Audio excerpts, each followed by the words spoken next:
नमस्कार, मैं ज्योति श्रीवास्तव। आप देख रहे हैं सी न्यूज भारत। वक्त हो चुका है बुलेटिन का।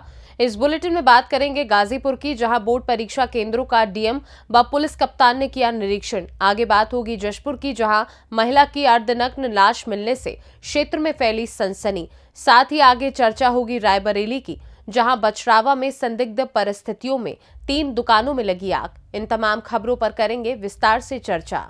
खबर गाजीपुर जनपद से है, जहां यूपी बोर्ड के हाई स्कूल और इंटरमीडिएट की आज से शुरू हुई परीक्षा के दृष्टिगत डीएम आरिका अखौरी और पुलिस कप्तान ओमवीर सिंह के द्वारा विभिन्न परीक्षा केंद्रों पर भ्रमणशील होकर परीक्षा को सकुशल और शांतिपूर्ण संपन्न कराया जा रहा है।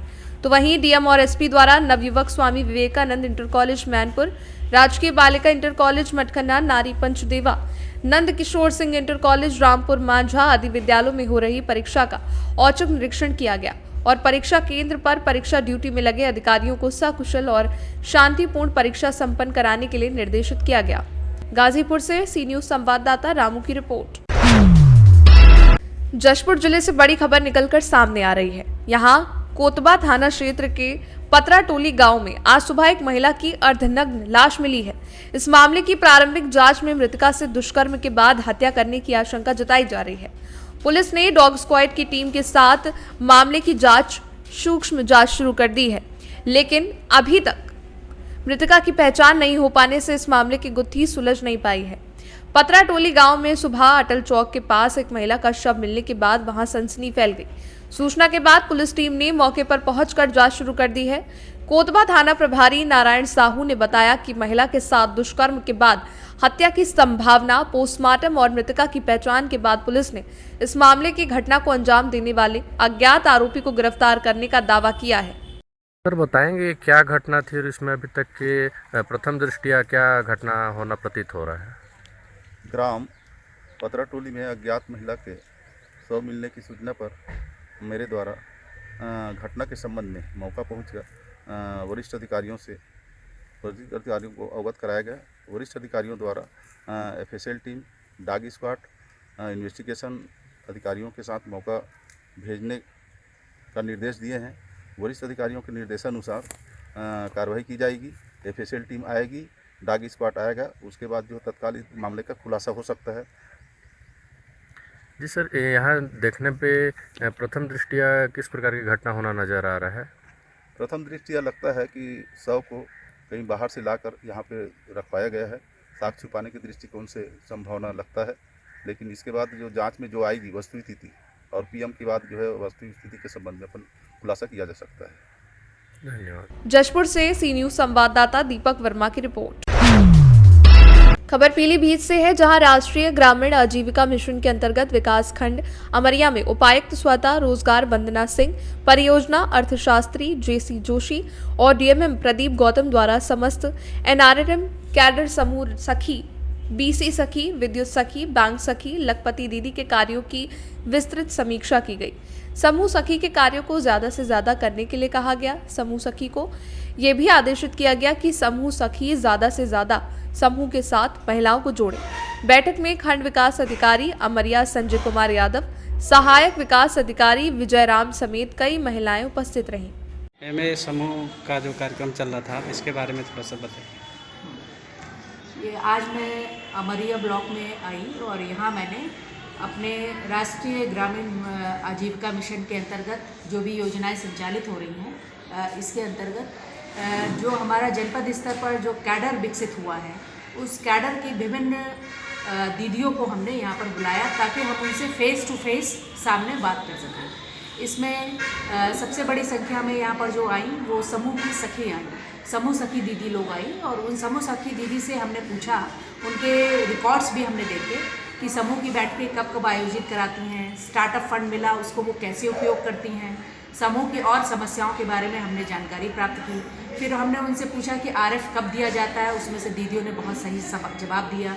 आरएफ उनको बताया कि किस तरह से समूह की जब महिलाओं का आप एमआईएस करते हैं तो उस फीडिंग पर भी आपको पैसा मिलता है, किस तरह आपको आरएफ के लिए जब एलिजिबल हो जाता है समूह, पात्र हो जाता है समूह आरएफ की धनराशि देने के लिए, तो उसके भी फॉर्म भरवाए जाते हैं। ये सब जानकारियाँ हमने समूह सखी दीदी को दी और उनसे उनके अनुभवों के बारे में भी पूछा। उनको ज़्यादातर दीदियों को सभी चीज़ों के बारे में जानकारी थी।